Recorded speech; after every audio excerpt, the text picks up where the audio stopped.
This phenomena started as a buzzword. It emerged into a massive trend, and today it's a part of our culture. Yes, I'm talking about quick commerce. And today, in another episode of Samosa Talks, I'm in conversation with Meghna Apparao. She's the director e-commerce at Meta. Hi Meghna, welcome to Social Samosa Talks. It's a pleasure to have you with us, and it's very interesting to have this conversation with you at this point in time where quick commerce is like on a massive rise, and every one of us, people in this room as well, we are glued to one or the other quick commerce platform, actually all of the quick commerce platforms.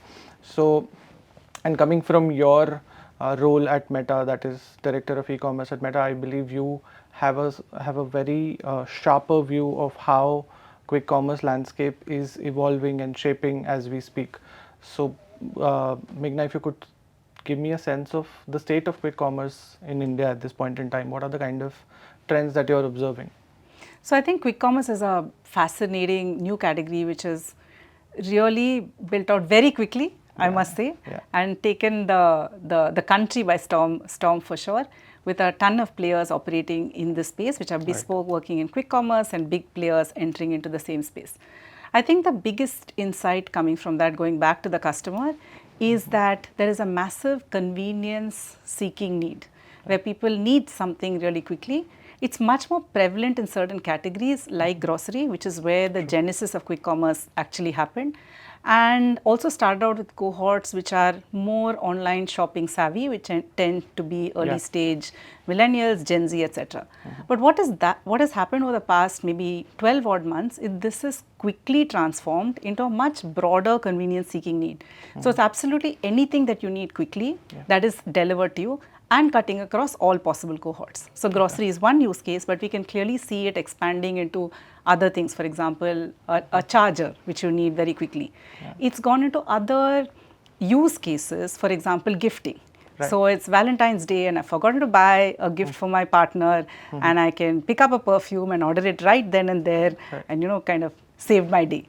And we have stats from a leading quick commerce player and a perfume brand where they saw almost a 45x rise on perfume sales around Valentine's Day last year. So from there it's built out a lot. For example, recently in Diwali, massive surge in orders because people are looking for a lot of either gifting purchases or last minute purchases linked to festivals. So I think Uber level, it's the convenience seeking need which plays out. And this is not restricted to your tier 1 cities alone. It's fast going into tier 2, tier 3 cities, meeting the same need. I think the platforms have done a fabulous job about identifying through data analytics into specific things which are required by cohort, and hence making sure they provide it. And then they partner with platforms like Meta, like ourselves, and where we see a significant traction in identifying that customer, because our AI-powered engines are able to see which are the people most amenable to this need and be able to show them the right ad at the right time through our platforms for the customers to be able to engage and to be able to then close the loop through a purchase action. Right. And so I want to double click on this bit where you said that the consumer of today moves beyond just from grocery needs to more convenience needs. You shared certain examples, but from a marketer's perspective, I want to understand. Earlier there was this whole discovery phase.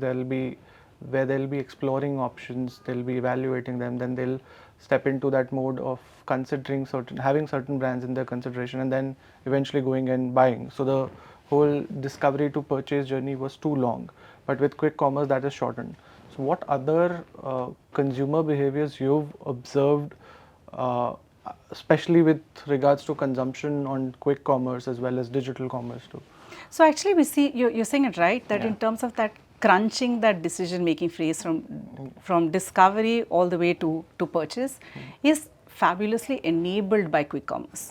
So that means that for two separate kind of use cases. The first is an everyday product which I already need. I just need to figure out where can I go and get it.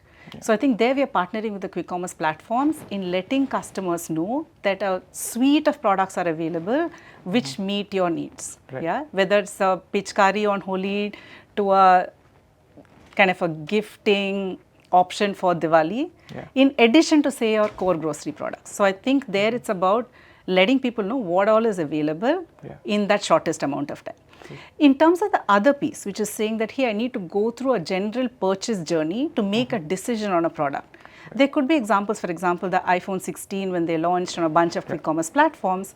The reality is your iPhone fans have probably made that decision already, and this closes the loop for them really quickly. So I think there are multiple ways in which this is panning out. And I think the meta platforms play an important role because they understand the customer cohorted behavior and hence are able to show the right person, the right ad at the right time, which can then close loop on conversion far more effectively. Okay.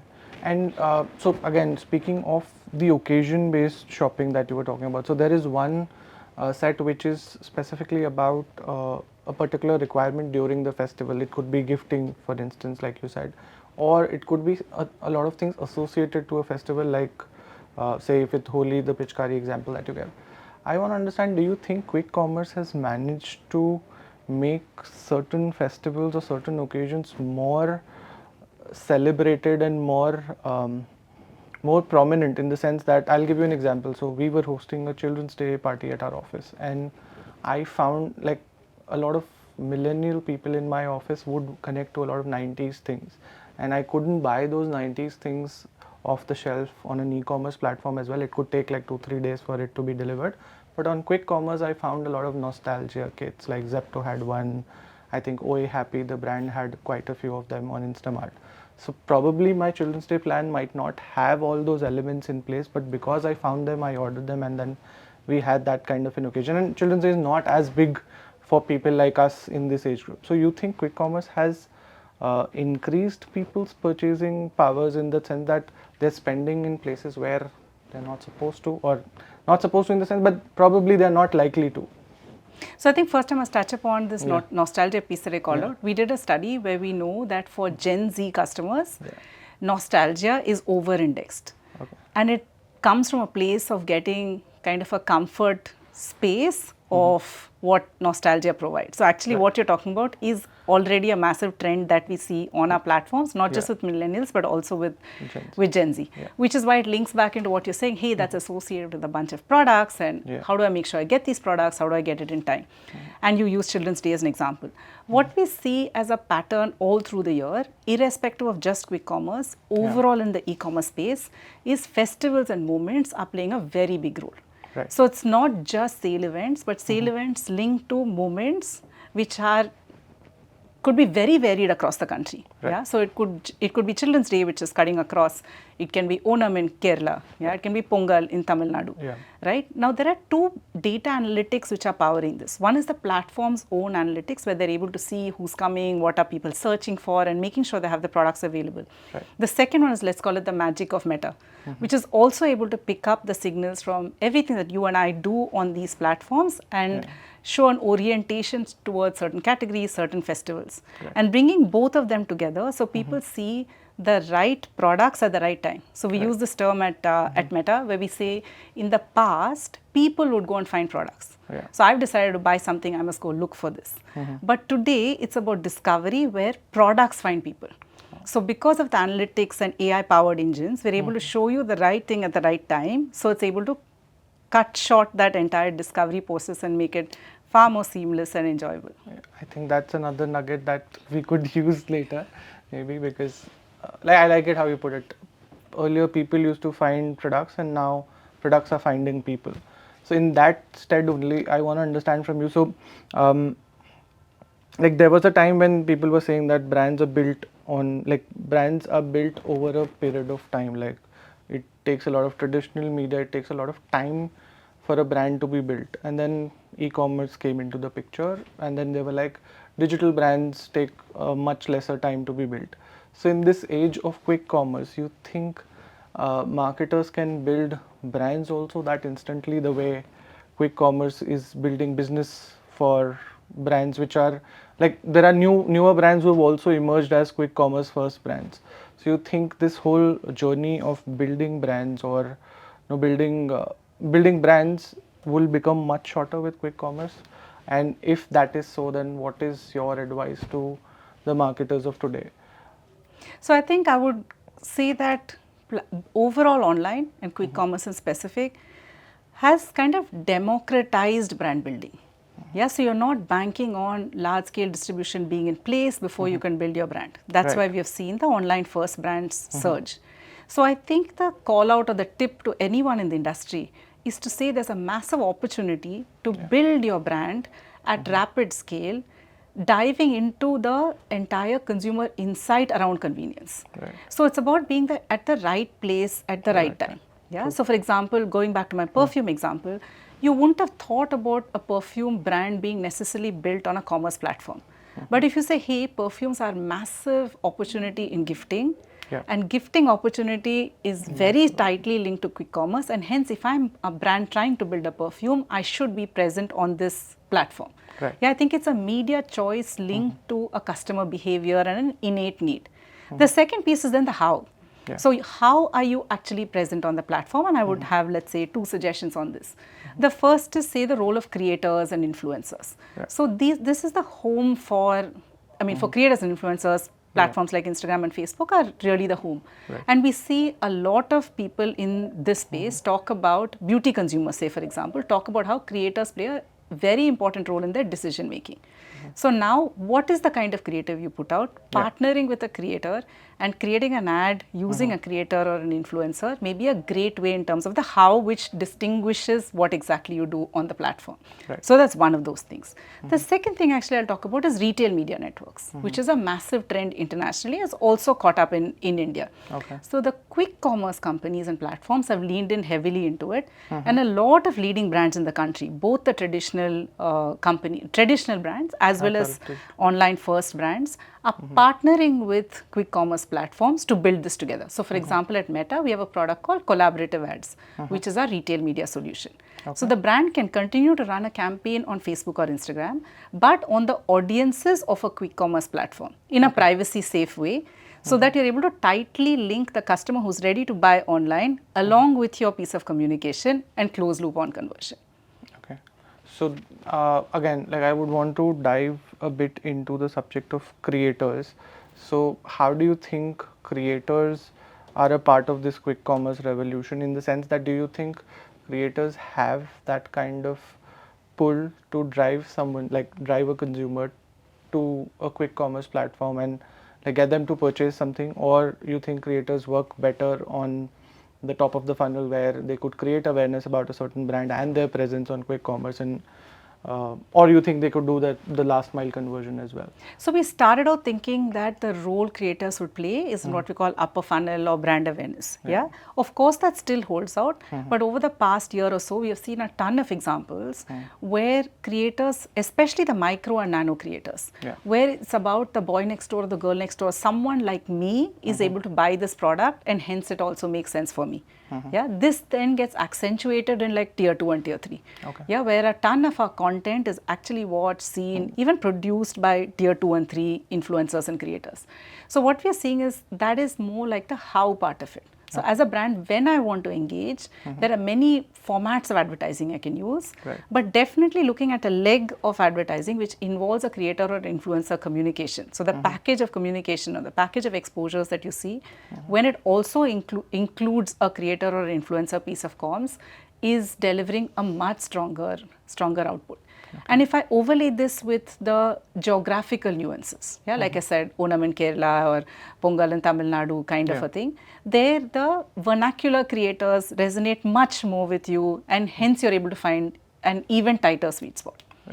And I think with Meta is what I've seen, and not just with Meta, but in general, like if there is like a creator face in an ad, the CAC, like the CACs of a brand go down, or the CTRs are much higher if there is a creator face in it. So probably the influencer could play the role of top of the funnel awareness, and then rest of it could be taken care of with ads which are run on top of it.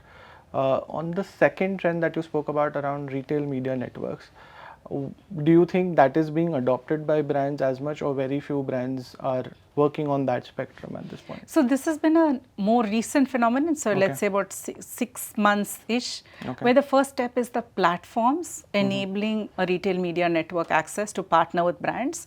So most of the leading brands do this today, be it a Blinkit, be it a Swiggy, Instamart, be it Big Basket, etc. So the platforms are already live on offering this solution. We have the leaders of the pack already fully jumped on board on this and seeing some great outcomes. But I do think that this is a nascent trend in India. So for everyone out there, I think this is the place where you should, try it out, test, measure, and pretty confident you'll see outcomes. And like while we are at the subject of quick commerce in general, I know the general perception is that quick commerce is a very urban or a metro phenomena. You also touched upon tier 2, tier 3 cities, but looking at your learnings and your observations in the tier 1 or metro markets, what is it that you see, like what is the future you foresee for quick commerce in tier 2, tier 3 markets? Do you see similar consumption patterns where probably grocery will take prominence initially and then convenience will kick in, or how? Yes, I think it's exactly the same. Like the entry point may be grocery, but I think in the entire space of the new age marketing, right, it's about shortening timelines of getting the same thing done. So maybe in tier 1 markets, you start out with largely focused on grocery and slowly these new use cases get built out, be it on gifting or other categories, but overall with the Uber theme of a convenience need. Now that we know this quite deeply from tier 1 markets, as customers in tier 2 and tier 3 adopt, you are just crunching this all together to do it much more faster and much more effectively in these markets. And we are seeing that trend pan out, yes. I think that sounds interesting. The one last thing probably, and we could wrap up the chat from there, like one advice or learning for a marketer who's pretty much invested in e-commerce at this point in time, not as much in quick commerce, and what is it that they're missing? What is the opportunity that they hold?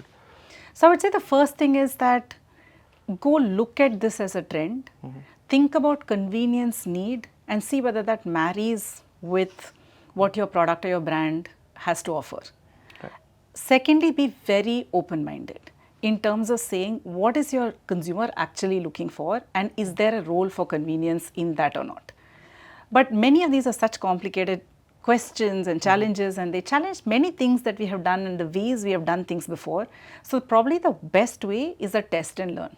So define a pilot for your brand, put that together and test and measure against outcomes in terms of what is the most effective solution. All right, cool. Thank you, Meghna. Thanks a lot for doing this with us. I think I had a lot of takeaways from this, probably the one that I'll quote in our next conversation with you. Thank you so much for doing this with us. Thanks a lot.